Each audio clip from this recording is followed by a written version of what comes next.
Chilo bunichimankinda. Ebuchumbi chabana wanyiweyo. Chilo bunichimankinda. Yesu de champion.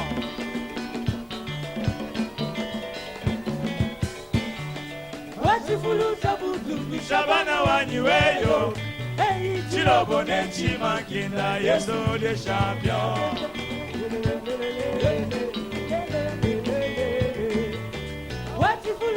Yo binaka wapi? Ah, namoni yo binaka wapi? Yes, oh, the champion.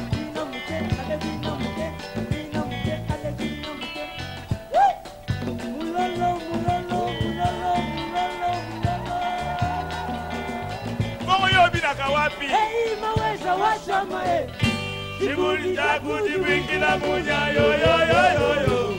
Yes, oh, the champion.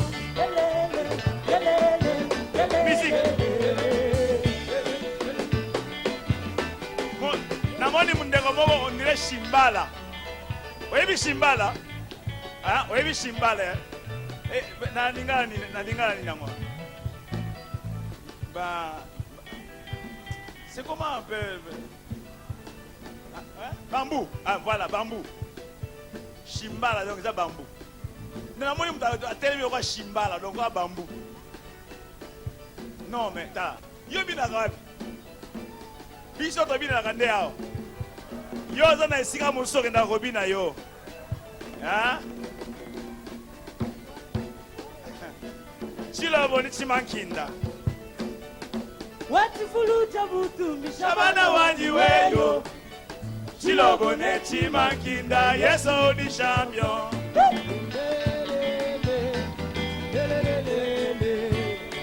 Watifuluta butu Shabana wanyiweyo. Chilo boni chimankinda. Yes, oh, the champion. Hey, maweza wachama Jikumbija kuji wiki la munya yo yo yo yo yo. Yes, oh, the champion.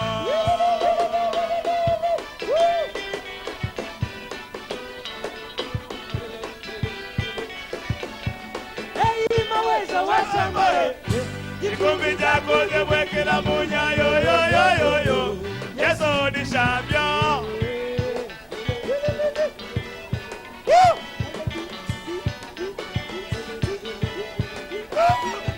Hey, maweza wachama Jikumbija kuji wiki la munya yo yo yo yo yo.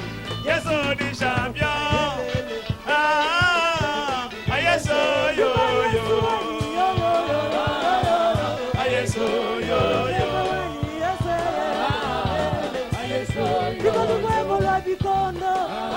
Bonne année! Bonne année! Amen, amen. Amen, amen. Joyeux anniversaire! Woo!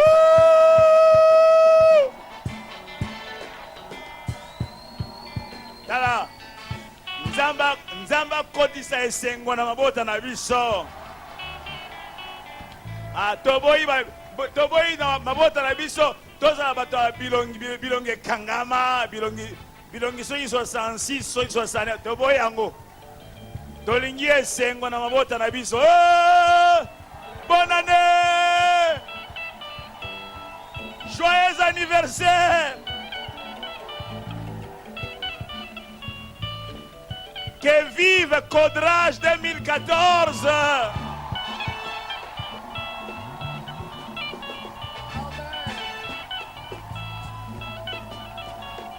Amen, amen. Veuillez reprendre votre place. Ah, il faut que nous soyons dans la joie. Jésus lui-même a dit qu'il veut que notre joie soit parfaite. Amen, amen. Seigneur, fais-nous du bien encore. Remplis nos cœurs de joie. Nous voulons chaque fois venir dans ta maison comme des gens qui viennent, notre Dieu, te célébrer, te louer, fêter dans ta présence.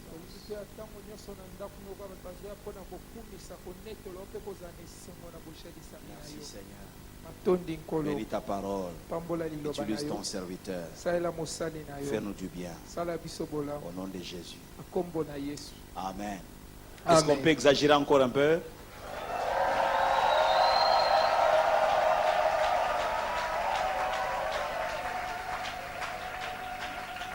Dieu soit béni. Nous sommes en train de provoquer ainsi la joie dans nos familles. Amen, amen. La joie. Amen. La joie. Entre papa et maman. La joie. Entre papa, maman et les enfants. L'ambiance de fête. L'ambiance de famille. Papa na kana ye moko, mama na kana na ye bana na kana bango, on dirait baza libota te, on dirait baza famille te. Bamusuba ba lokola technologie eda bango muke ba dialoga na ba SMS, na ba texto. Donc à ça le texto. Tu n'as pas chauffé de l'eau pour moi. Ça c'est l'homme qui... Tu n'as pas chauffé de l'eau pour moi, pourquoi? Et donc, ici. Et si je n'ai pas pu chauffer de l'eau pour toi aujourd'hui, est-ce que toi-même tu ne sais pas le faire? Et donc, tant que Zongi a mabé Moussavi, Nayaka lokola esclave nanda côté. Donc, ils ont donc bioma. Non, nous ne voulons pas ce genre de maison. Amen, amen. Amen, amen. Amen. Nous voulons vraiment des maisons où règne l'amitié. J'ai beaucoup aimé l'intervention de mon aîné Sita hier. La famille est un bien précieux. Parole éternelle, j'aimerais davantage vous encourager. Parole éternelle, chaque fois que vous avez suivi un message, allez les chercher. Réécoutez ces messages. Priez dessus. Recherchez cette culture-là. C'est une culture chrétienne. C'est une culture céleste. Recherchez ces CD. Ça ne vous coûte pas grand-chose.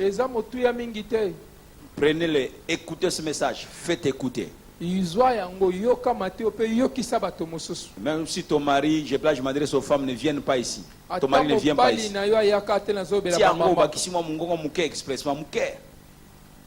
Donc, ça la chambre. Donc, non, enfin, vraiment, alors, il y a Amen, amen. Amen. C'est important. Et puis un jour, tu seras étonné, va dire, dimanche, Zélanga token ensemble. Eh, token ensemble, oui, un jour, je faisais comme cette évangélisation avec mon patron quand je travaillais au Parlement. Je lui ai passé des cassettes. Les années 89 par là, donc je dois être bonne année, donc nouvel an de 2099, que dis-je 90 90. Je lui ai apporté un cadeau bien emballé. Ah tiens, maintenant c'est toi qui amènes les cadeaux, parce qu'il est habitué à nous faire des cadeaux pendant cette période-là. Mais moi je l'ai précédé, je lui ai amené les cadeaux. C'était 10 cassettes de messages. Il dit, mais c'est quoi ça? J'ai dit, non, ce sont des prédications, patron. Il dit, mets ça là-bas. Il a amené ça. C'était, écoutez, viser l'excellence. Il ne faut pas quand tu es en train d'offrir à quelqu'un déjà même l'emballage, les gens les disent, non, viser l'excellence. J'ai acheté un boîtier en ville, très beau. Et j'ai mis des cassettes dedans. J'ai bien emballé. Je lui ai apporté. Maintenant, on a orgueil. Il peut compter dans mon orgueil. Alors donc on a même lié. Après les fêtes, quelques jours après, je sors avec lui, je l'accompagne vers le véhicule. Il me dit, Mundel, on a quoi ça? Donc je lui avais donné les messages de Vernon et à l'époque des pasteurs Lukusa, qui passaient chez nous aussi à la borne. Il dit, votre blanc là vous trompe. Quand quelqu'un dit, votre blanc là vous trompe, ça signifie quoi? Ça signifie quoi? Alandi et Nikie. Alandaki. Donc soyons des gens. Écoutez, quand Dieu vous place à un endroit, ce n'est pas seulement pour que toi tu manges les sels du roi. C'est pour que aussi que le nom de Jésus-Christ soit entendu là-bas. Oh, amen, amen. La famille est un bien précieux. Nous voulons parler nous aujourd'hui sur ce sous-thème. Les ennemis de la famille. Oui. La famille est un bien précieux. La famille, comme on le faisait comprendre hier, est véritablement un bien précieux. On nous faisait comprendre que chacun est invité à en prendre soin au risque d'être pire qu'un infidèle.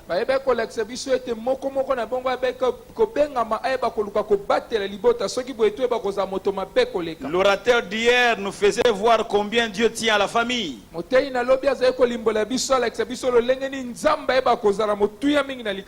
Car elle est le socle de la société. Socle de toute société qui tient à son équilibre. L'orateur disait que la famille était la cellule fondamentale de la société.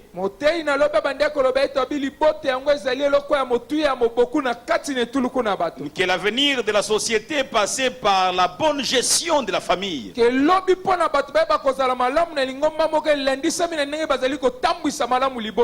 que le mépris de la famille conduirait à la destruction de la société.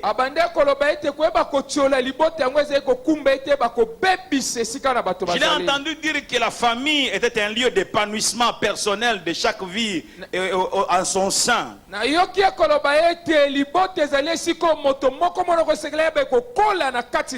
Et moi j'aimerais vous dire aussi que vous faire comprendre que le diable le sait aussi.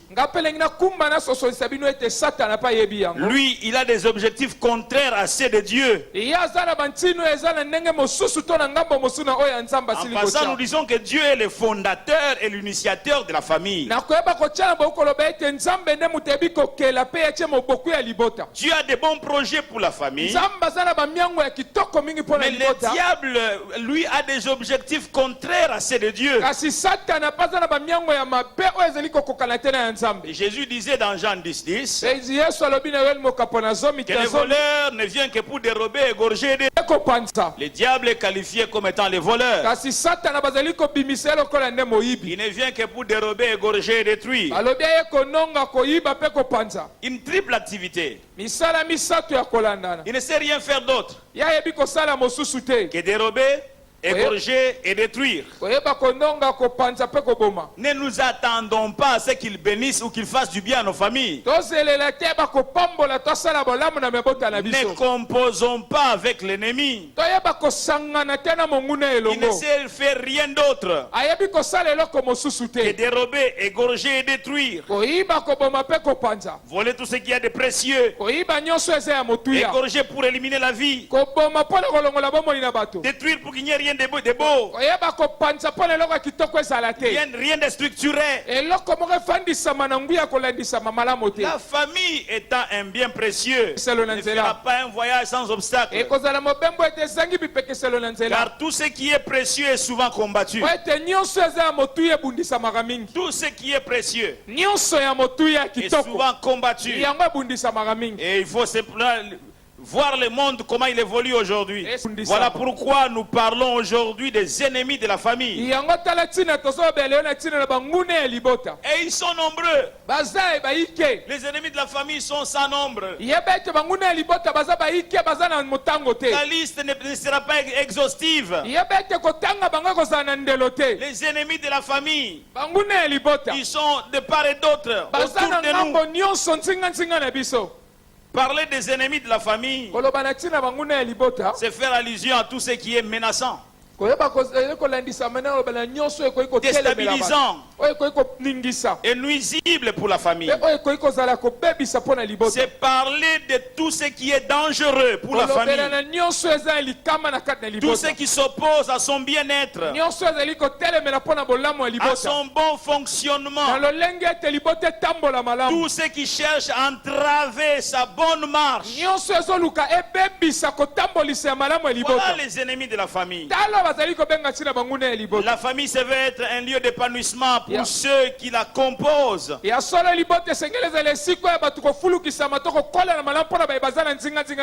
si elle devient comparable à un sol rocailleux, à un endroit pierreux, ou comme à un lieu plein d'épines,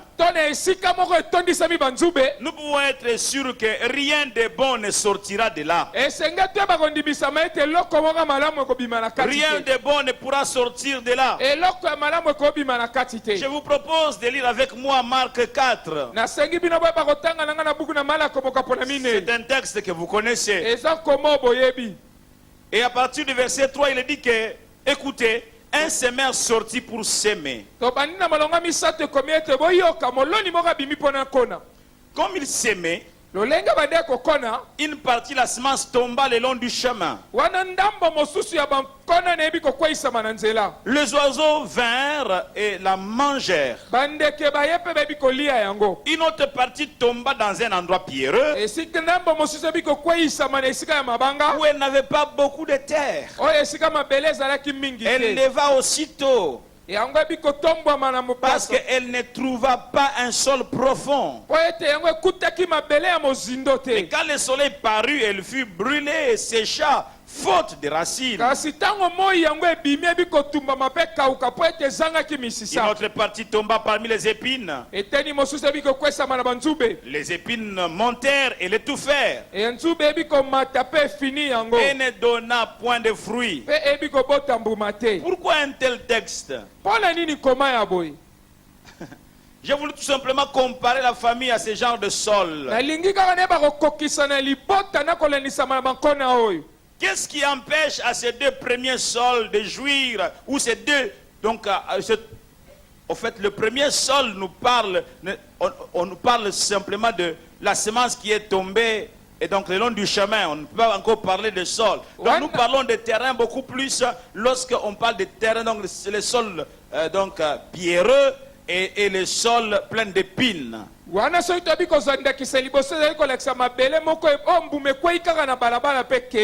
kasi mabelo ya motu ya tozolo bezali o balexi biso ya liboso etondisa mi mabanga pena etondisa mi banzube nini ezali kopekisa na mabelo mibale bakobimisa nkone ya kitoko. Pour le premier, c'est la présence des épines. Pona yambo ezali nde bojalisa ya la présence des pierres. Ya liboso ezali bojalisa mi mabanga. Et pour le second, ce sont les épines. Ya mibale yango ezali nde banzube. Tant qu'il y aura au milieu de les pierres et les épines, l'épanouissement est interdit.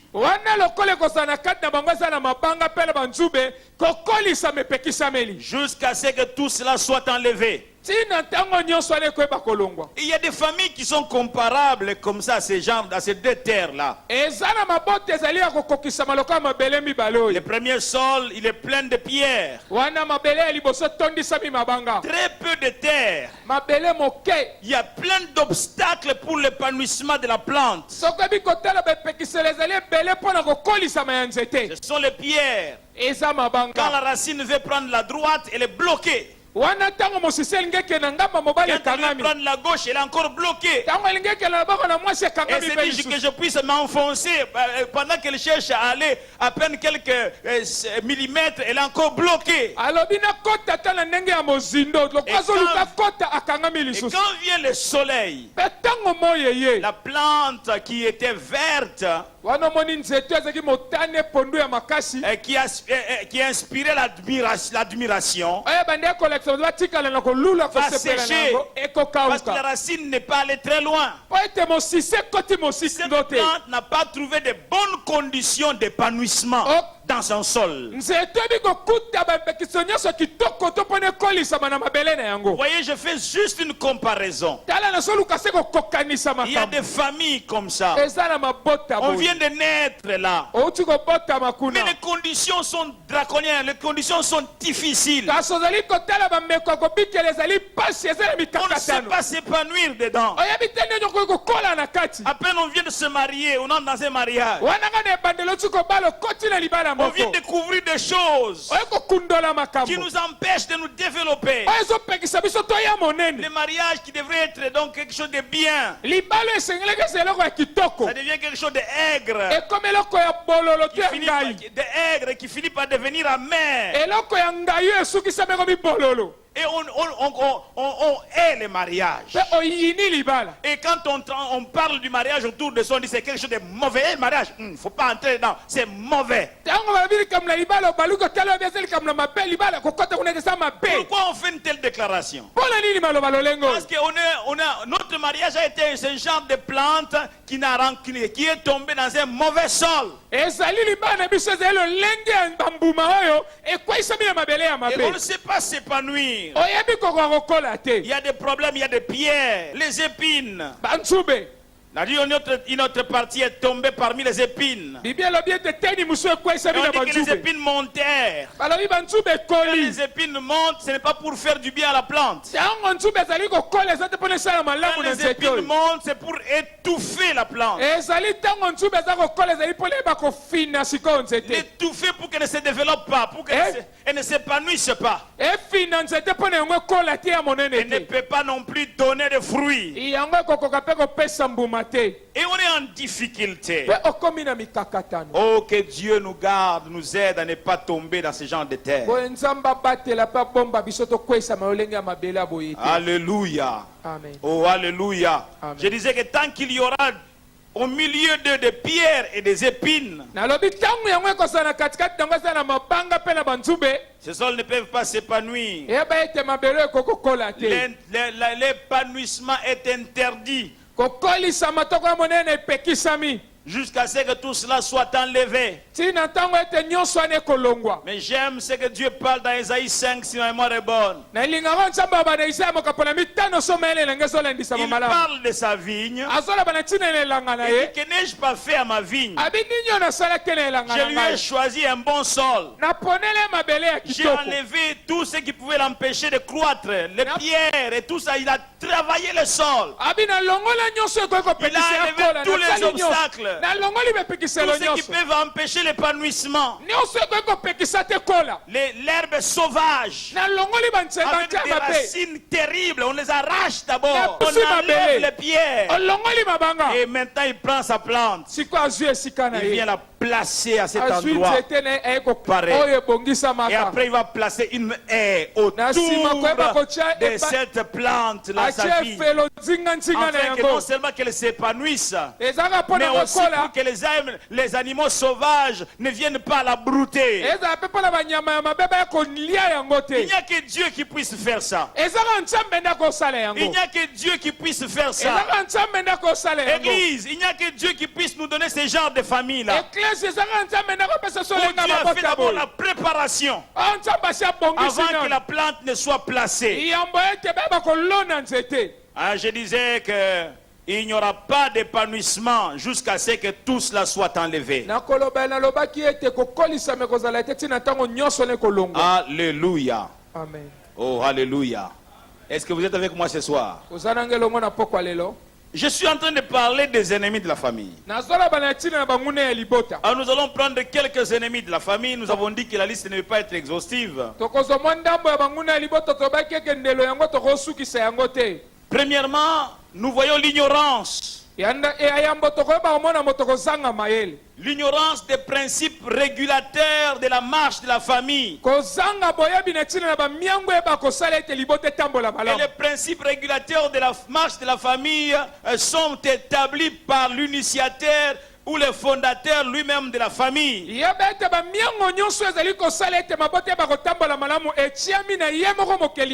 Ces jours-ci, je ne cesse de dire que lorsque vous achetez un appareil, que ce soit la télé ou je sais pas une autre chose, vous trouvez dans les cartons la notice qui est en train de vous parler de mode d'emploi de cet appareil-là. L'initiateur, celui qui a fabriqué l'appareil, a placé, a glissé dans les cartons ce mode d'emploi pour que vous sachiez comment utiliser à bon escient cet appareil-là. Et lorsque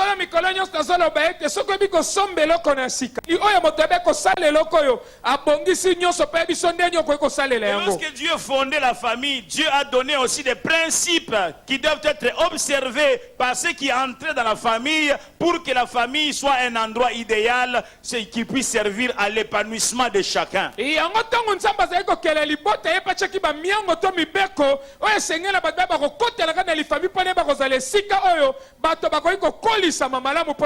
l'ignorance de ces principes est suicidaire.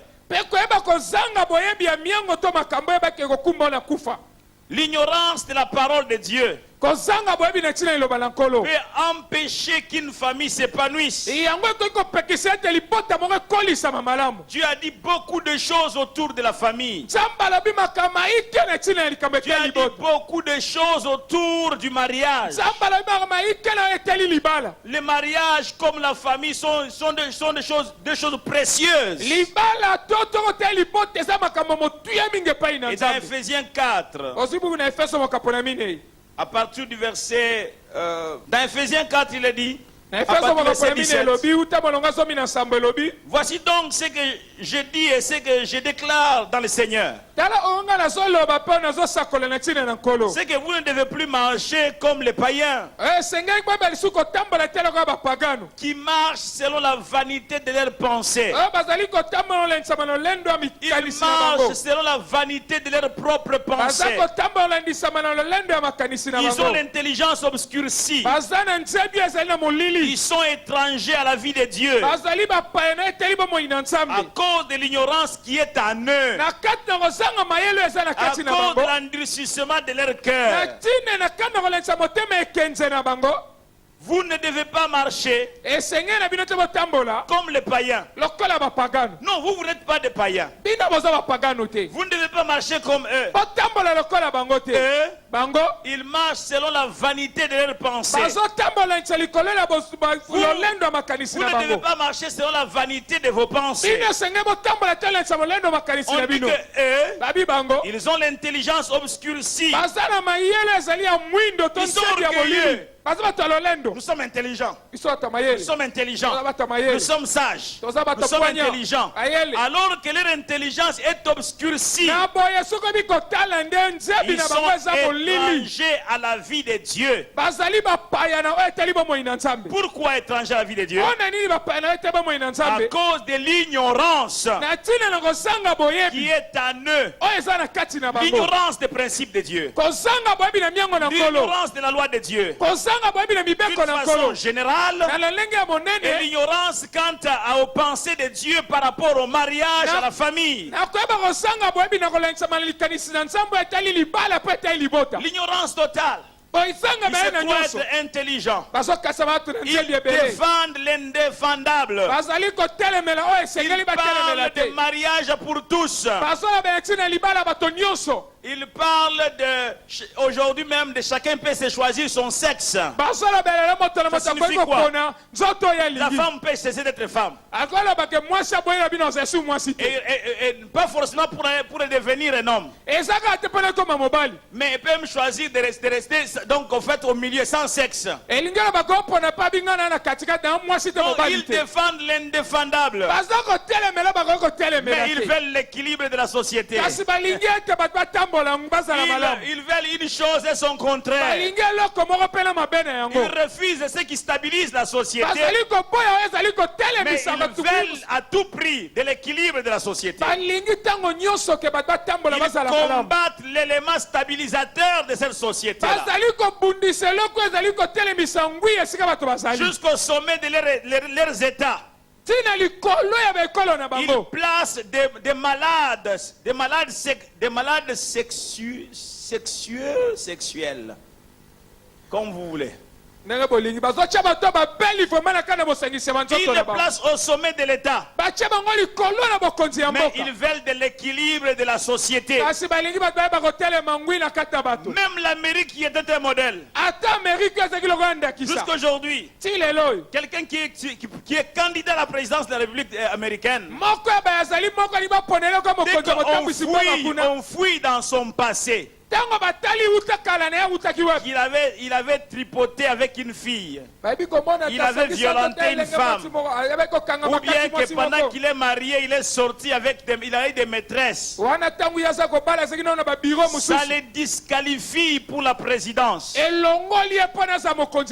regardez dans ces mêmes pays, c'est lui qui incarne le pays.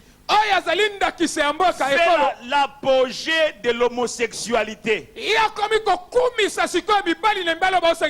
Qu'est-ce qui est mieux? C'est d'aller avec une femme, trompant sa femme, ou de faire l'apogée de l'homosexualité. Ni l'un ni l'autre. Je vous donne déjà la réponse. Comment tu peux dire qu'il faut être fidèle à sa femme et puis tu vas faire l'apogée de l'homosexualité?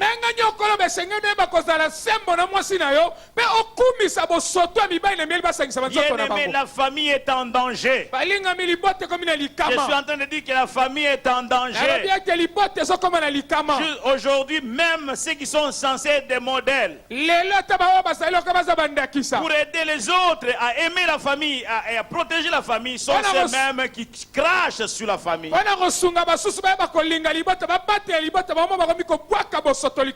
C'est jusque dans les sacerdoces. Jusque dans les sacerdoces, on crache sur la famille. Et dit, c'est que vous ne devez plus marcher comme les païens qui marchent selon la vanité de leurs pensées. Ils ont l'intelligence obscurcie. Ils sont étrangers à la vie de Dieu. Pourquoi? À cause de l'ignorance qui est en eux. Donc, premier ennemi de la famille, c'est l'ignorance des principes de Dieu. L'ignorance de la parole de Dieu, la loi de Dieu, et qui est censé, bien aimé, conduire la famille.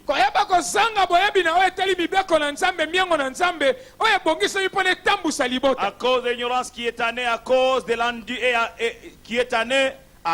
l'endurcissement de leur cœur. Le verset qui suit dit, ayant perdu tout sentiment, ils sont livrés à la dissolution pour commettre toute espèce d'impureté jointe à la cupidité. Le verset 20 dit, mais vous, ce n'est pas ainsi que vous avez appris Christ. Oh, amen, amen. Ce n'est pas ainsi que vous avez appris Christ. Osée 4 et 6 dit que mon peuple est détruit parce qu'il lui manque la connaissance.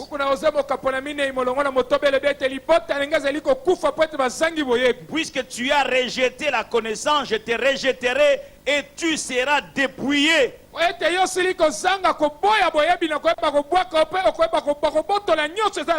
Proverbe 13, 23, dans sa dernière partie, dit, j'ai pris ça dans la Bible expliquée, dit que certains dépérissent par manque d'équité.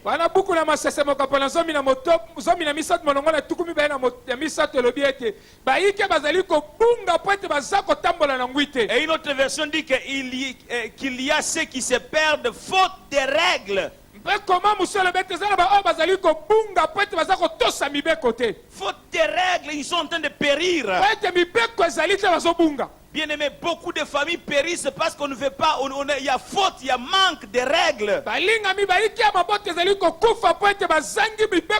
Et la parole de Dieu est remplie de principes, remplie de règles établies pour la bonne marche de la famille.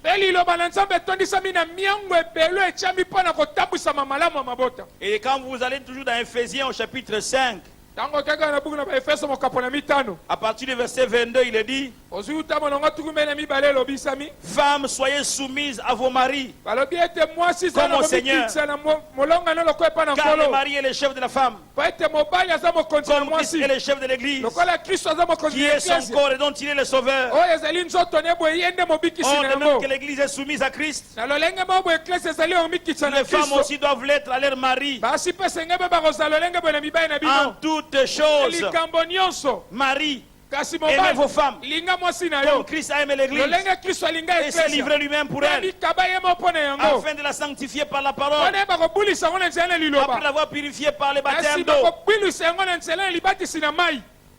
afin de faire paraître devant lui cette Église glorieuse, sainte, sans tache, ni ride, ni rien de semblable, mais sainte et irrépréhensible. C'est ainsi que les maris doivent aimer leurs femmes comme leur propre corps. Celui qui aime sa femme s'aime lui-même, car jamais personne n'a haï sa propre chair, mais il la nourrit et en prend soin, comme Christ le fait pour l'Église, parce que nous sommes membres de son corps. C'est pourquoi l'homme quittera son père et sa mère et s'attachera à sa femme, et les deux deviendront une seule chair. Ce mystère est grand. Verset 33. Du reste, que chacun de vous aime sa femme comme lui-même, et que la femme respecte son mari. Ici on parle des règles du jeu entre l'homme et la femme. Et au chapitre 6, qu'est-ce qu'on dit là-bas? Enfants, obéissez à vos parents selon le Seigneur, car cela est juste. Cela est juste. Honore ton père et ta mère. C'est le premier commandement avec une promesse, afin que tu sois heureux et que tu vives longtemps sur la terre. Et vous, pères, n'irritez pas vos enfants, mais élevez-le en les corrigeant et en les instruisant selon le Seigneur. Là, on parle de la relation, comment elle doit être entre papa, maman et les enfants. C'est que les enfants doivent faire vis-à-vis des parents. C'est que les parents doivent faire vis-à-vis des enfants. Et si on n'a pas la connaissance de tous ces principes, la famille va être malade. Donc, premier ennemi, c'est l'ignorance, le principe régulateur de la famille. Deuxième ennemi, c'est la désobéissance à la parole de Dieu ou au principe établi. Avoir la connaissance est une chose, mais s'y soumettre à une autre. On peut avoir la connaissance, le principe régulateur de la famille, mais ne pas s'y soumettre, ne pas les obéir, ne pas les appliquer. La désobéissance donc de ce principe est un ennemi. Deutéronome 28:15 dit que si tu n'obéis point à la voix de l'Éternel ton Dieu, si tu n'observes pas et ne mets pas en pratique tous ces commandements et toutes ces lois que je te prescris aujourd'hui, voici toutes les malédictions qui viendront sur toi et qui seront ton partage. La désobéissance attire la malédiction. La malédiction sur la famille, les dérèglements, la souffrance, toutes ces choses viennent sur la famille lorsque les composants de la famille désobéissent au principe établi. Troisième ennemi, le diable. Vous voyez, je ne l'ai pas placé en premier. Le diable, c'est un falsificateur. Le falsificateur, c'est celui qui falsifie, c'est-à-dire qui altère volontairement dans l'intention de tromper ou de frauder.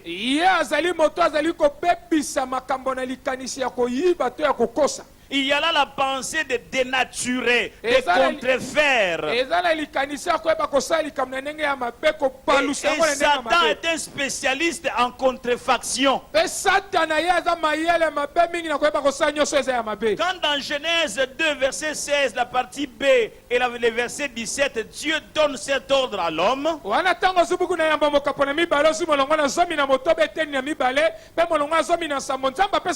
lui dit que tu pourras manger de tous les arbres du jardin. Mais tu ne mangeras pas de l'arbre de la connaissance du bien et du mal. Car le jour où tu en mangeras, tu mourras certainement. Satan, le spécialiste en falsification, vient à son tour. Dans Genèse 3, verset 1. S'adressant à la femme, il va dire, écoutez ce qu'il dit. Dieu a-t-il réellement dit, vous ne mangerez pas de tous les arbres du jardin?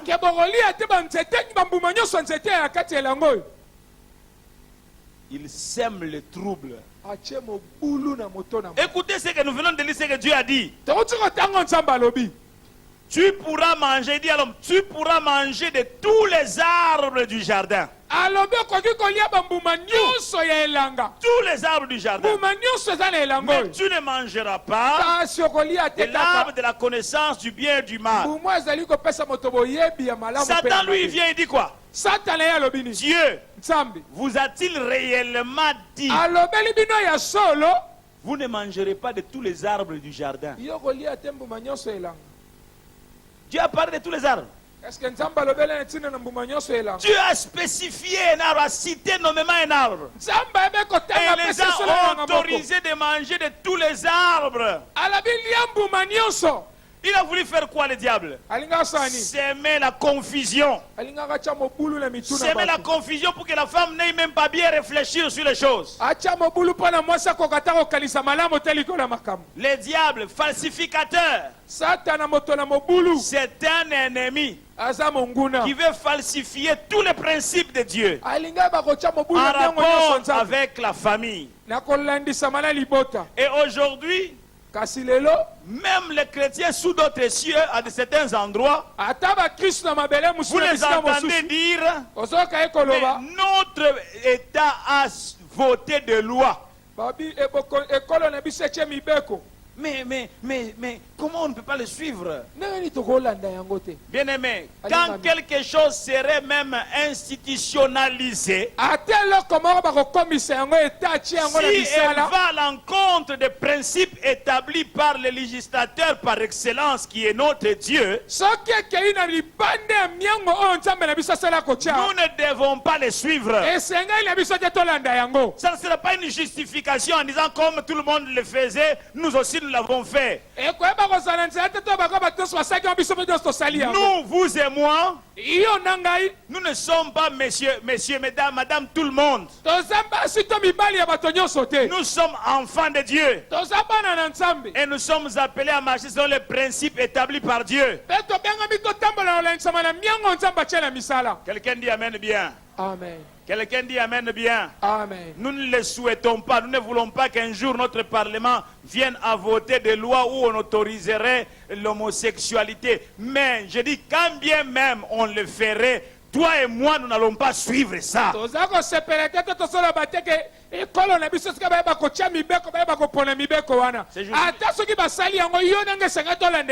C'est juste, j'apprécie beaucoup mes méditations. Je suis en train de méditer dans Daniel. Et aujourd'hui j'étais en train de méditer. Donc hier et aujourd'hui j'étais sur donc le 3e chapitre où le roi piqué, je ne sais par quelle mouche, s'est fabriqué une statue.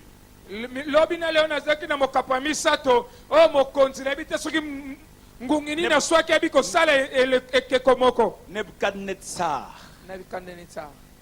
Alors il dit que tout le monde, lorsque la musique, lorsque l'on jouera de c'était les instruments. Vous n'avez pas les instruments en tête, même vous qui jouez aux instruments. Vous. Harpe, lutte, cymbales et autres. Il dit quand vous entendrez, je voulais vous bon, ça ne vient pas. Quand vous entendrez le son de tout ça, vous vous prosternerez devant la statue du roi. Et donc la musique a commencé à jouer. La musique, c'est quelque chose. Hein? La musique, le diable était l'organisateur de la musique au ciel quand il était Lucifer. Donc il ne faut pas blaguer en disant que non, musique est dans la musique est dans la mais ça y musique on a a falsifié musique. A falsifié en gros. Yo non non, attention, mais il n'y a que les chrétiens qui vont aller copier chez les païens. Les païens ne viennent pas copier chez vous. Il dit quand vous entendez le son de tous ces instruments, vous vous prosternerez. N'est-ce pas là de l'adoration? Dès qu'on a commencé à jouer, c'était la première expérience. Tout le monde à genoux. 3 gaillards sont restés debout. Les gens, oulala. 3 gaillards debout. Et on regarde, c'est Abednego, Meshach et Shadrach. On signale le roi qui était au loin. Des gens que tu as donné des responsabilités sur la province. Ils ne sont pas de notre peuple, ce sont des étrangers. Quand nous tous, nous sommes prosternés devant ta statue et nous ne sommes pas prosternés. Il dit faites-les venir. Peut-être que c'est par mégarde, c'est par ignorance. Faites-les venir plus près de moi. On les fait venir plus près du roi. Il dit est-ce que Abednego, Meshach et Shadrach, est-ce que c'est intentionnellement que vous avez refusé de vous prosterner devant ma statue? Et vous savez que ceux qui ne se prosternent pas seront jetés dans la fournaise ardente. Ils disent, écoutez, non, ils étaient terribles. Il dit au roi, nous n'avons même pas besoin de te répondre là-dessus. Waouh! Vous entendez ça? Tout le monde assiste. Et ils disent, nous n'avons même pas besoin de te répondre là-dessus. Nous ne nous prosternerons pas devant ta statue. Et parce que le roi disait, qui est ce Dieu qui vous délivrera entre mes mains? Ah, ils disent au roi, nous n'avons pas besoin de te répondre là-dessus. Nous n'allons pas nous prosterner devant ta statue. Notre Dieu est capable de nous délivrer entre tes mains. Sinon, au roi, on dit que même s'il ne nous délivrait pas, nous n'allons pas nous prosterner devant ta statue. Oh, amen, amen. Non, ça, ce sont des champions. Et là, ça a provoqué la colère du roi. Il a rougi. Et il a demandé qu'on puisse chauffer cette fois plus que d'habitude la fournaise. Et il liait ces hommes avec tous leurs habits. Jetez-les dans la fournaise. On les a jetés dans la fournaise. Si toi, c'était ton... Tu n'allais même pas arriver au niveau... C'est parce que quand on va commencer à télé,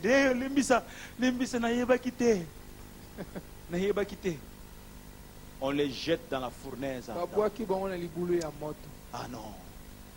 Dieu se tient du côté de ceux qui se soumettent à lui. Ceux qui les ont jetés dans la fournaise, ils ne sont pas entrés dedans. La flamme qui les a saisis, les a foudroyés, ils sont morts sur les champs. Mais ceux qui sont allés dans la fournaise, le roi s'approche, il voit des gens en train de marcher dans le feu. Le roi se retourne vers ses conseillers et dit, n'avons-nous pas jeté 3 hommes dans la fournaise? Exactement, au roi. Mais je vois 4 hommes qui marchent dans la fournaise. Quand ils ont été jetés, ils étaient liés. Il n'envoie pas 3, il envoie 4 qui marchent dans la fournaise. Et il ajoute, le 4e a le visage du Fils de Dieu. Alléluia. Alléluia. Bien-aimés dans le Seigneur, nous sommes en train de nous approcher en des temps fâcheux. Quand vous voyez les hommes en train d'établir des lois comme ça, soit nous ferons des prisons, soit nous serons condamnés à mort pour avoir prêché des choses contraires à leurs principes, soit nous allons renier les maîtres. Nous allons nous mettre dans la même logique. Demain, nos familles, les familles de demain, seront composées de quelle manière? Quelles seront les habitudes dans les familles? Le diable, c'est un ennemi terrible. Quatrièmement, le ruse du diable. Je vais aller rapidement. Le manque du dialogue. C'est premier tiré. Donc, le ruse du diable, le manque du dialogue. Et d'attention pour sa famille. Ceci, ça peut être l'homme qui manque d'attention vis-à-vis de sa famille. Ça peut être la femme qui manque d'attention vis-à-vis de sa famille. Ça peut être un enfant qui manque d'attention vis-à-vis de sa famille.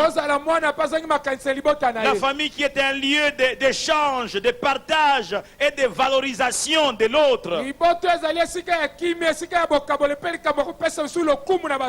À force de dialoguer, vous finissez par découvrir les forces et les faiblesses de l'autre, les qualités et les mauvaises qualités de l'autre, ce qu'il veut et aime, et ce qu'il ne veut pas et qu'il n'aime pas. C'est à force de dialogue, d'échange, que vous vous découvrez. Et le manque de dialogue est suicidaire pour la famille. Jamais de dialogue entre papa et maman. Jamais de dialogue entre les parents et les enfants. Non, cette famille est suicidaire. Est en train de se suicider, voudrais-je dire. Vous arrivez, nous étions aux États-Unis dernièrement. Nous étions invités dans une famille. Nous sommes venus avec la famille d'où nous étions. Nous trouvons une autre famille. Il y a tous les enfants de ces familles, je crois 3 familles se sont mis ensemble. Il y avait 3-5 garçons sur les canapés. Chacun avait son téléphone. Avec les écouteurs attachés au téléphone. Et chacun était dans, je ne sais pas dans quel site. Vous voyez tous les gens en train de bouger la tête.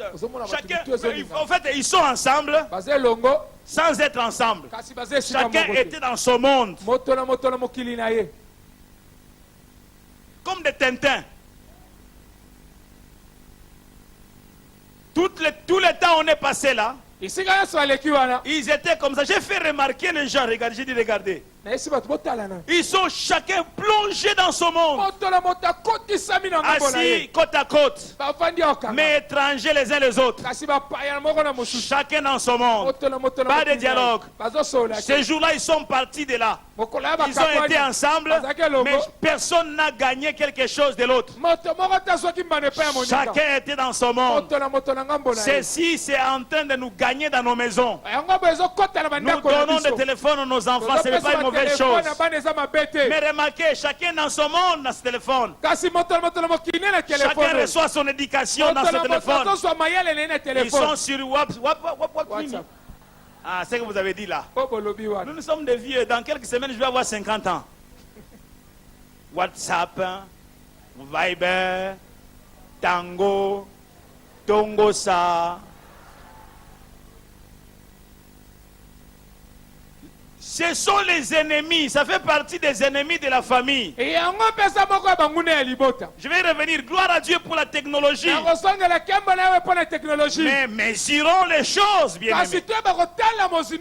Mesurons les choses. Il y a des moments où papa et parents, il faut que vous disiez, écoutez, chacun était son téléphone, nous restons un peu en famille.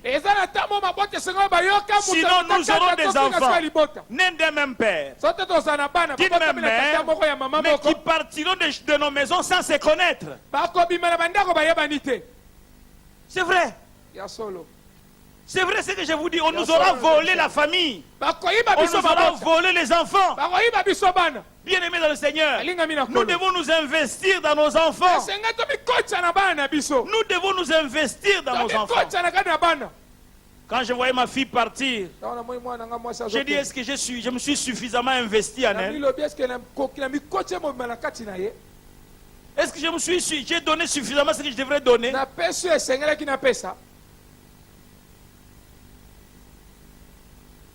Je vois simplement comment, quand j'appelle mon fils, ma fille, combien je reste accroché au téléphone. Je vous assure, ma soeur ici la terre. Il était décidé. Pourquoi? Tu sens que quelque chose te manque.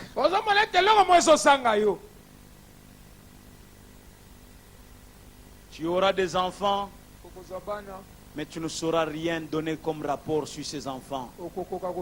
Parce que tu n'es qu'un père nourricier. C'est tout, un père nourricier, c'est tout. Tu penses que comme tu donnes de l'argent pour l'école, comme tu donnes de l'argent pour la nourriture, tu as donné le téléphone, tu as mis la télé, tu as mis quoi, toutes ces histoires, les câbles, quoi, donc tout ce que vous voulez. Ils ont telle chaîne, telle chaîne, telle chaîne. Ah, tu es content. Je suis un homme heureux. J'ai arrangé ma famille. Tu n'as rien fait. Tu as vendu la famille. Tu as vendu les enfants. Je ne dis pas qu'il ne faut pas donner ces choses aux enfants. Mais nous devons mesurer ces choses. Est-ce que je parle aux parents? Est-ce que les parents m'entendent ce soir? Nous devons mesurer ces choses. Oh alléluia. Oh alléluia. Bien-aimés dans le Seigneur, le manque de dialogue est dangereux. Ils sont en train de courir. Entre autres, dans cet enfer, dans cet ensemble, il y a aussi l'orgueil, l'égoïsme. Je n'ai pas classé ça comme parmi les ennemis, mais ce sont des petits ennemis. L'orgueil, l'orgueil de la femme, l'orgueil de l'homme, l'orgueil de l'enfant. Une famille pleine d'orgueilleux. Papa c'est un orgueilleux. Toujours la main dans la poche. Maman c'est une orgueilleuse.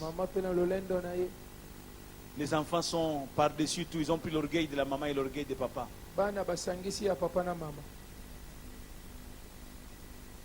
Quelqu'un a dit, vous n'allez pas chercher ça dans le dictionnaire, c'est une timbondation. Il ne faut pas aller chercher ça dans le dictionnaire.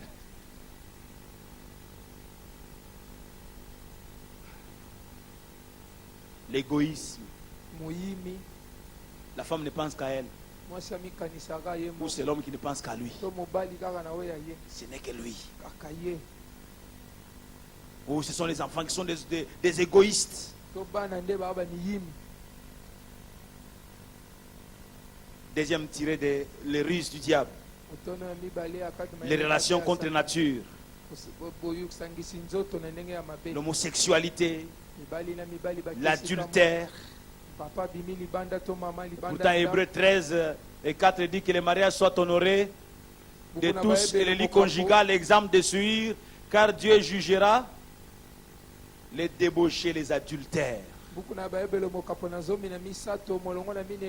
Donc l'homosexualité, l'adultère, la polygamie. Quand la femme est en train de se plaindre, tu entends l'homme dire, comment est-ce que je suis le premier homme à prendre une maîtresse? Là, il change même la position de ses lèvres.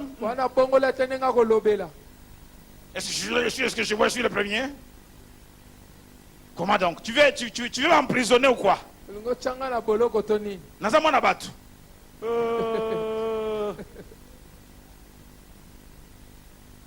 C'était quoi, Zo? Zodo plus Zololo, ça fait quoi? Est-ce que c'est l'après mon papa, mon grand-parent était polygame, il avait plusieurs femmes. Est-ce que mes parents n'ont pas grandi? Mon papa, moi, avait 3 femmes. Tu penses que c'est une valeur, ça? Que c'est une vertu à placer sur la place publique? Tu n'en as même pas honte.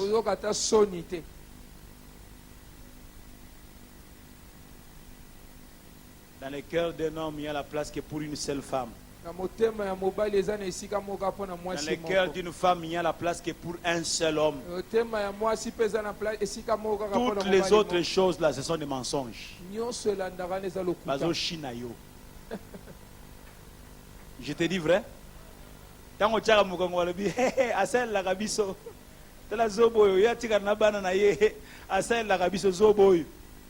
Mais je te dis vrai, c'est ça.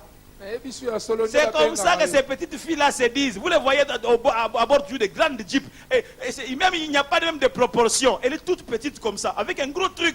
On dirait qu'elle va tomber avec. Vous réalisez même que non, ça n'est pas normal. Peut-être, est-ce que papa peut donner un tel truc à sa fille? Non, non. C'est un monsieur orgueilleux qui pense que maintenant j'ai installé la petite. Et quand ils se rencontrent entre eux, ils se rencontrent des bobards, des bêtises. Ils disent, je l'ai installé à ma tongue. À ma tognon.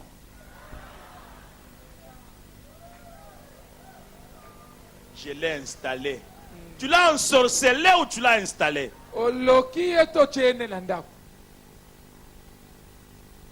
Vous me voyez un homme comme ça, du haut de mes 50 ans. Je vais aller installer une fille de 21 ans. Je suis un sorcier. Mais oui. Et toi aussi, tu es fier. Du haut de tes 21 ans. On m'a installé.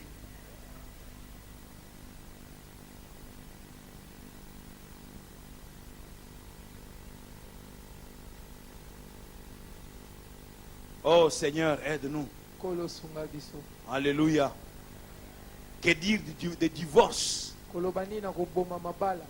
Ce sont des relations contre nature. Et que dire aussi sans donc oublier l'inceste? L'inceste, relation sexuelle entre proches parents. Comme tant d'autres péchés, l'inceste est et reste nuisible pour la famille. Le salaire du péché étant toujours la mort, dit Romains 6, 23. L'inceste est un venin mortel. Un venin mortel. Et Dieu, un bon législateur, a imposé une interdiction ferme dans Lévitique 18, 6 à 18. Tu ne découvriras pas la nudité de ton parent ou de ta parente. Il est question de ne pas s'approcher de sa parente. Littéralement, la chair de sa chair. Il est donc question de consanguinité ou de l'affinité. Nous avons l'interdiction de découvrir la nudité de notre parent. Dit la famille. Réduit son efficacité. L'inceste fragilise la famille. L'affaiblit et la ridiculise. L'inceste attire la malédiction sur la famille. Et la promiscuité à laquelle est confrontée certaines familles est souvent à la base de cette pratique.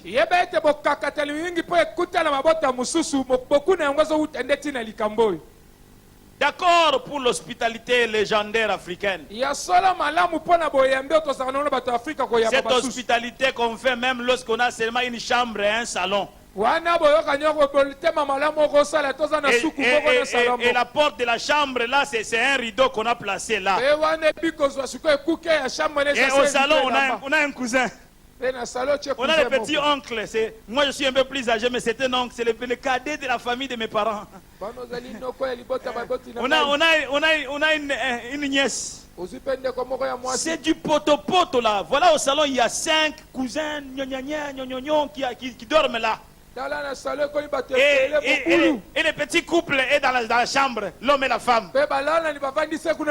Mais c'est de la pagaille. Est-ce qu'ils vont vivre leur intimité? C'est là toujours quand quelqu'un fait s'exprimer.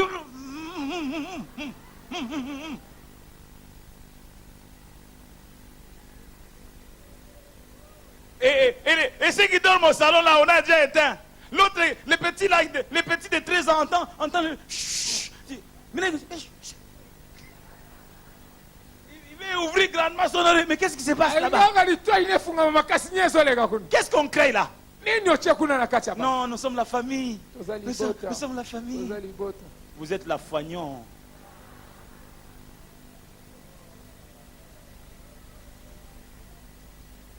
Et après, qu'est-ce qui arrive? Les désordres généralisés. Vous avez bien fait, n'est-ce pas? Non, c'est l'hospitalité. C'est l'hospitalité.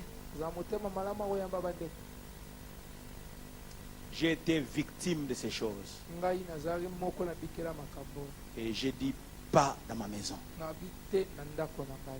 On me traitera de tout ce qu'on pourra me traiter, mais je ne permettrai pas ça. Il y a des gens qui ne comprennent pas parce qu'ils ne peuvent pas tout commencer à expliquer à tout le monde de la famille. Voilà, moi j'ai connu ça. Voilà, moi j'ai connu ça. Voilà, moi j'ai connu ça. Je dis non. Non. Aider, je vais de loin. Mais pas que les garçons là viennent chez moi. Moi j'ai des filles. Écoutez. Une fois que c'est fait, c'est terminé. Vous ne pouvez plus reprendre. Vous ne pouvez plus régler. C'est fini, c'est fait. Il faut pécher par l'excès. Pécher par l'excès. Fermez la porte. Oh amen, amen. Oh amen, amen. Pendant que je parle, il y a plusieurs victimes qui ont connu ça, qui sont là. Papa a imposé. C'est le fils de ma fille. Elle doit venir, il doit venir. Il doit venir. Mais comment? C'est ma famille. C'est ma famille. On fait venir des Mbazamantek, un gaillard qui arrive. Et en absence des parents, on a tripoté sur la fille. C'est terminé, c'est fait, c'est terminé. C'est moi Nankasi. Tu as bien fait, c'est l'hospitalité. Applaudissez. Applaudissez. Applaudissez, c'est le fruit de l'esprit, c'est le fruit de l'hospitalité. Applaudissez. C'est de l'ignorance et même je dis de l'irresponsabilité. Aider les autres là où ils sont. Amen. Hein? Soutenez là où ils sont. Et même quand vous aurez une grande maison, rassurez-vous que votre leadership sera clairvoyant. Parce que même dans les grandes maisons avec 8 chambres, c'est là que peut se passer encore des histoires. Je ne suis pas, attention, je ne prêche pas contre l'hospitalité en famille. Mais je sais mettre les choses sur la balance. Et je vois de quel côté ça pèse lourd.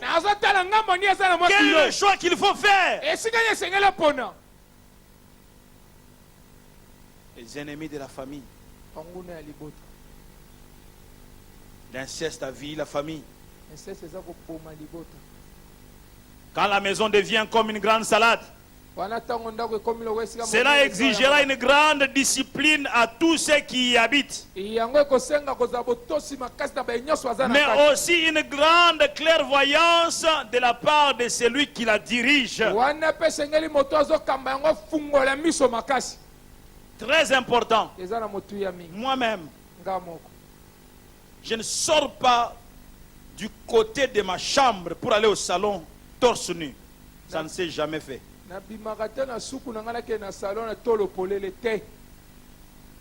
Non. Non, tu viens voir en train de se gratter dans son ventre. Les visiteurs entrent, lui est en train de... Yo, où tu as pu? Non, je suis chez moi. Un ventre incontrôlé.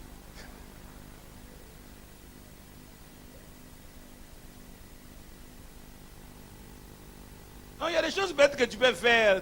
Les enfants sont tous partis, il n'y a personne, tu es resté seul, toute la maison fermée, bon, il fait chaud, j'enlève un peu. Mais il y a la présence des gens. Tu es à l'aise. Torse nu est en train de te gratter.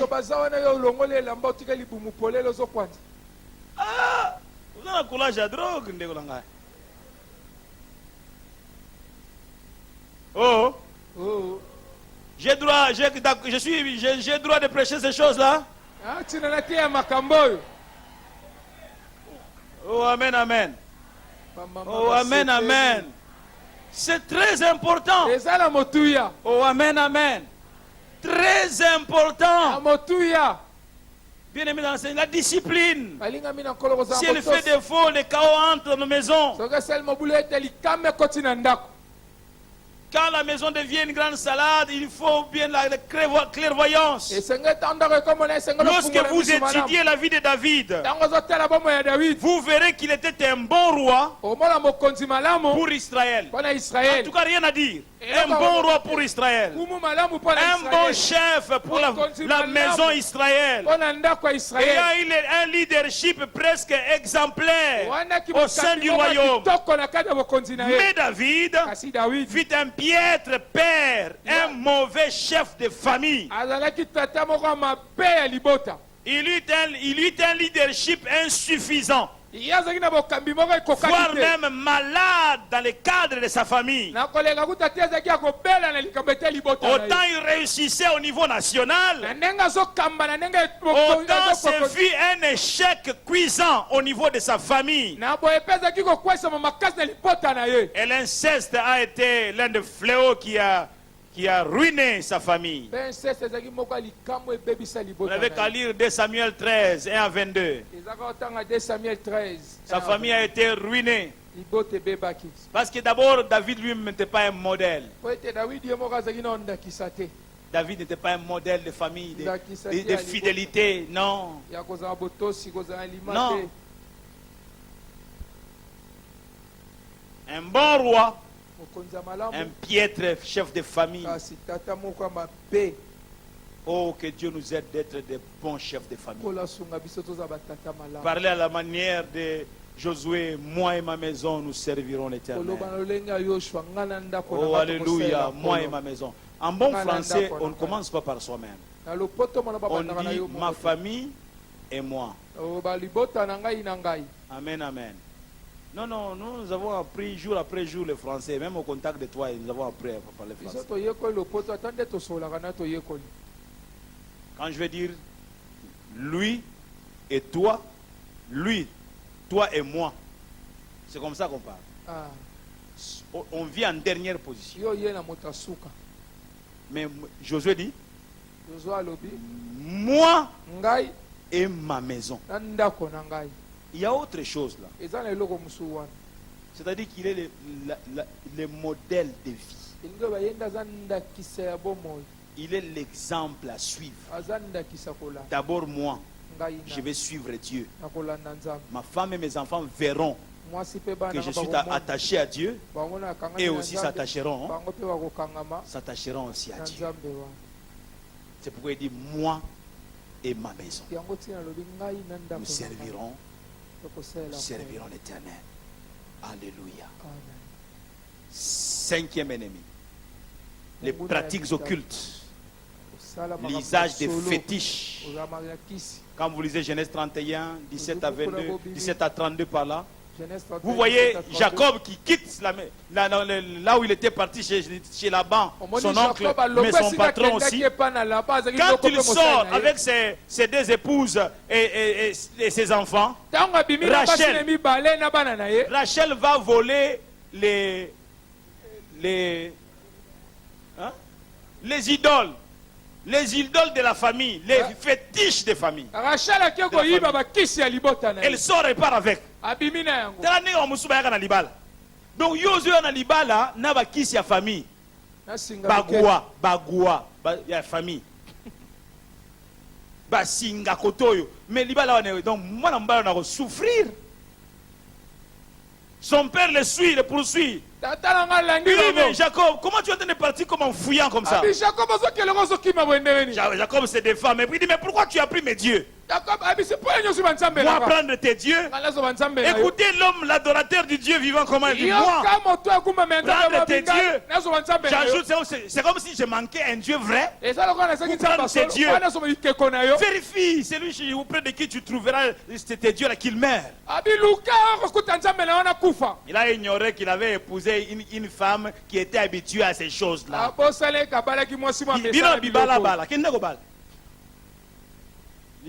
Oh non, elle est jolie. Elle est jolie, on dirait qu'on l'a oint d'huile. Quand vous la voyez, quand elle a une démarche angélique. Ça me rappelle des choses angéliques. Ma belle-mère s'appelle Angélique.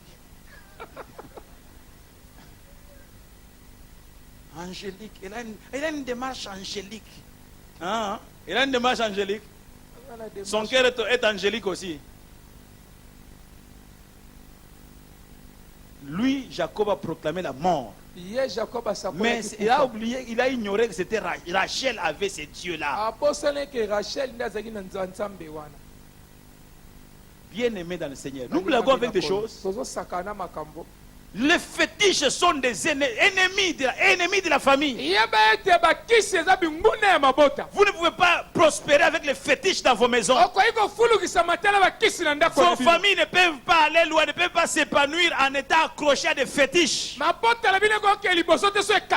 Saoul, lorsqu'il cherchait Dieu, Dieu à cause de son péché a refusé de se manifester à lui. Saoul, au lieu de rester là, toujours en train de crier pardon, pardon. Non, Saoul est allé consulter les fétiches là. Une femme qui consultait les morts là, est allée chez la féticheuse. C'est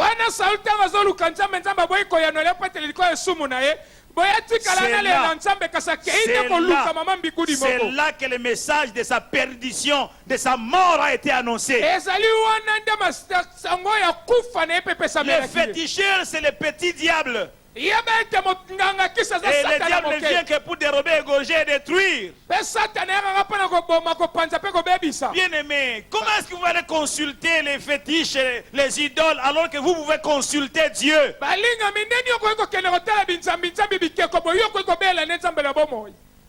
Plaise à Dieu que nos familles se tournent vers Dieu. Je disais, plaise à Dieu que nos familles se tournent vers Dieu. Je disais que plaise à Dieu que nos familles se tournent vers Dieu. Oh, alléluia. Sixièmement, l'impact négatif de la technologie. Je passe rapidement. L'internet est une bonne chose. Le téléphone est une bonne chose. La télévision est une bonne chose. Mais si on ne veille pas, ça devient des ennemis. Un homme a chanté téléphone. Cette fois-ci, nous te surveillons. Nous te surveillons. Pendant la prière, tu resteras fermé. Il dit, maintenant nous te surveillons. Tu ne vas pas nous dominer.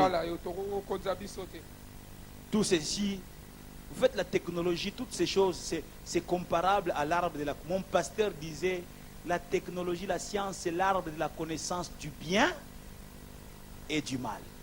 Il y a un bien. Mais attention, il y a aussi les mal. Soyez capables de prendre les biens et de rejeter les mal. Il y a pas mal de mauvaises choses à l'internet. Pas mal de mauvaises choses à la télé. À la télé, il y a aussi de bonnes choses. Je vais être équilibré. Je ne vais pas être quelqu'un créer une religion ici en disant que si vous regardez la télévision, vous avez péché. Non, je ne vais pas dire ça.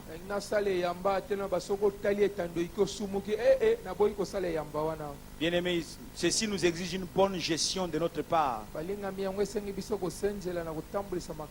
Ces choses ne nous diffusent pas que des bonnes choses, mais nous apportent malheureusement aussi les mauvaises. C'est l'absence du leadership ou du coaching en famille.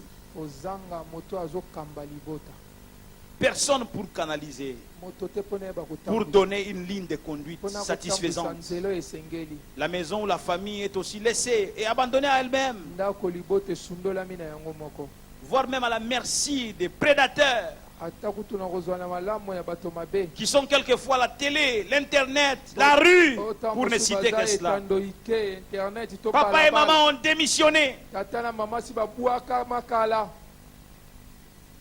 Et les enfants C'est des bruits pour s'éduquer. ebana moto na moto azoluka mayele na ye. C'est l'article 15.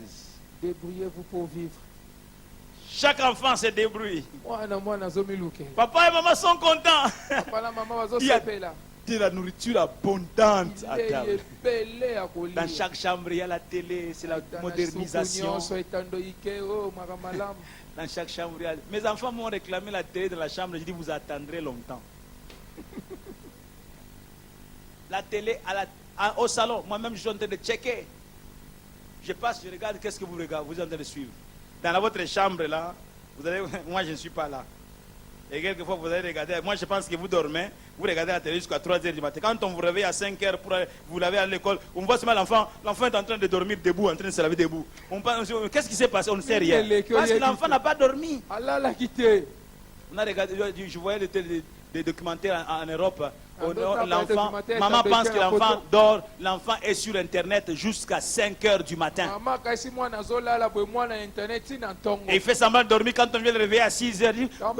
Il se tire même comme si vraiment il dormait depuis longtemps. Et c'est quand les résultats venaient à l'école, le professeur commence à dire, cet enfant ne fait que dormir en classe. Vous voyez, au moment de dormir, lui il est sur Internet. Au moment d'étudier, lui il fait... Il dit,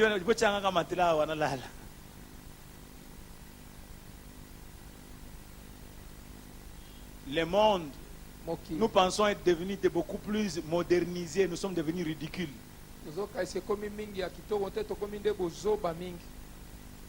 Les ennemis sont nombreux.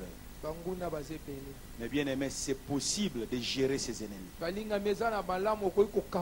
Si nous sommes disciplinés, si nous sommes dans la cohésion familiale, papa comment je vais dire, ne brutalise pas les enfants, échange, les explique ces choses, ils peuvent faire bénir, etc. En ce moment, montre la fermeté, pas la dureté, mais la fermeté, pas la colère, mais être sévère. On aide la famille, le leadership joue son rôle. On aura ces choses, mais on saura jusqu'où la limite, quand il faut éteindre et quand il faut rallumer.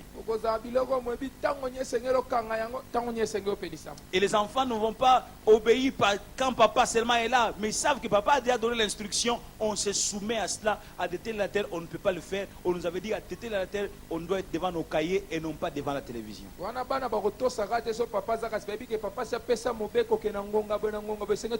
C'est à nous, nous tous, parents, enfants, de réglementer notre famille. Bien-aimés dans le Seigneur, nous ne sommes pas épargnés par toutes ces multitudes d'ennemis qui nous assaillent. Nous ne sommes pas épargnés. Mais c'est à nous d'être sages. On dit que le juste voit le mal venir. Et il sait. Il se garde. Et le mal ne l'atteint pas.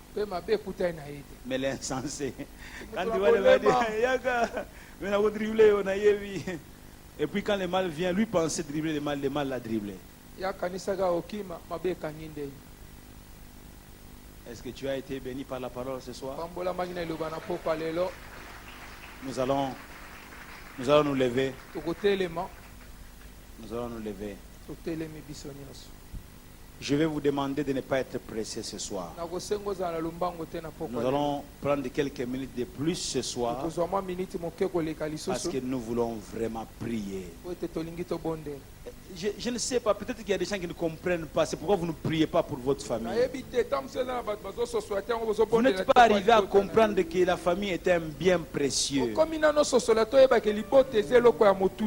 La famille, bien aimé, il faut être sorti de nos familles qui étaient des familles de bricolage pour comprendre l'importance de la famille.